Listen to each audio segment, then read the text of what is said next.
हमारा राज्य वनांचल क्षेत्र का बहुत बड़े, एक तरह से राज्य का 1/3 हिस्सा वनांचल से आच्छादित है। ऐसे में आदिवासी जनजाति, वनवासी जनजाति और सभी वर्गों के कल्याण के लिए वन औषधियों के आधार पर उनके उत्पादों को ठीक से बिक्री मिले, उनको आजीविका में मदद मिले, आर्थिक रूप से ताकत मिले, इसलिए वन मेला बीते समय से भोपाल में आयोजित किया जा रहा था। अब इसको बाकी राज्य के हिस्सों में भी लगाने का निर्णय किया है।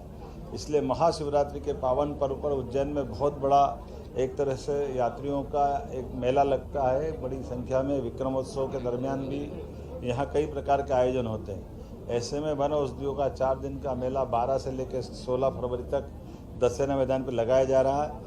यहाँ हमारी एक तरफ वन औषधियाँ भी है, इसी प्रकार से औषधियों के साथ वन उत्पाद भी यहाँ प्रदर्शित किए जा रहे हैं। शहद के भी विविध प्रकार के अलग अलग क्वालिटी के साथ स्टॉल, अलग अलग स्वयं सहायता समूह और कई हमारे आदिवासी अंचल के भाइयों बहनों द्वारा प्रदर्शित किए जा रहे हैं। बांस के अद्भुत खिलौने और खिलौनों के साथ साथ लकड़ी के विभिन्न प्रकार के खिलौनों के साथ अपने दैनिक उपयोग के सोफ़ा सेट, डाइनिंग सेट, अलग अलग प्रकार के फर्नीचर, ये कई रचनाएं देख कर के मन खुश हो जाता है और वो केवल यहीं मिलेगा।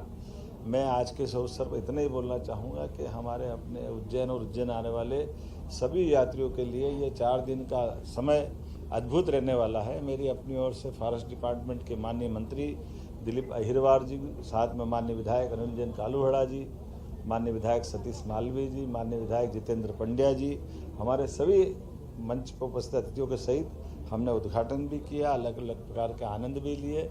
और आपके माध्यम से अपील करना चाहता हूं कि आइए हमारे आदिवासी अंचल भाई बहनों की आजीविका बढ़ाने के लिए और इन वन औषधियों की जो लाभ मिल सकते हैं उस यहाँ पर अलग अलग प्रकार के वैद्य भी बैठेंगे, आयुर्वेद की दवाइयों से जुड़े हुए चिकित्सक भी बैठेंगे, मरीजों की जांच भी करेंगे, जिस प्रकार का उपचार दे सकते हैं वो उपचार देने की निःशुल्क व्यवस्था भी की गई है।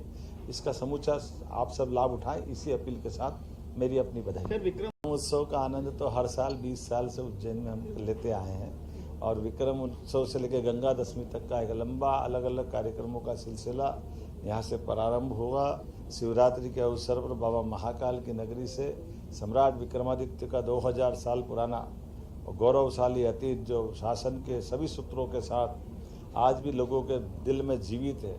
जब न्याय की बात हो, दानशीलता की बात हो, धर्म के आधार पर अपने जीवन की पद्धति की बात हो, वीरता की बात हो, गंभीरता की बात हो, जीवन के हर क्षेत्र में पराक्रम और पुरुषार्थ लेकर के एक ऐसा सम्राट विक्रमादित्य अपने जीवन काल में 2000 साल पहले शासन चलाते हैं, जिनको दुनिया आज भी उनके शासन के सूत्रों के बलबूते पर दुनिया के सर्वश्रेष्ठ शासनकर्ताओं में से मानते हैं।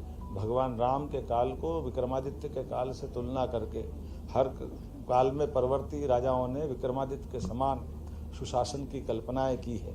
मैं उम्मीद करता हूं कि विक्रमादित्य के विक्रमोत्सव के दरमियान होने वाले कार्यक्रमों से हमारी सनातन संस्कृति की गौरवशाली विरासत से भी लोग परिचित होंगे और विक्रम की नगरी से आकर के जुड़ने का एहसास रहेगा। बधाई।